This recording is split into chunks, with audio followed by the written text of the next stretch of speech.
Parce qu'on a constaté il y a un an maintenant, ici au Parlement européen, lorsque nous avons voté la directive tabac, une ingérence énorme, disproportionnée, démesurée de l'industrie du tabac, qui a dépensé plus de 5 millions d'euros à destination de députés, en organisant des repas, en organisant des voyages, pour faire en sorte qu'effectivement nous puissions avoir une directive qui soit un petit peu à l'eau tiède.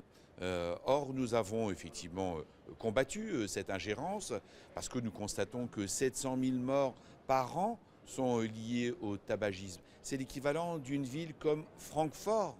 C'est 1900 morts par jour liés au tabagisme. Le premier objectif, c'est de contrôler la transposition de la directive parmi l'ensemble des États membres. Cette transposition doit se faire d'ici à mi-2016, mi-mai 2016. Donc ça, c'est le premier point.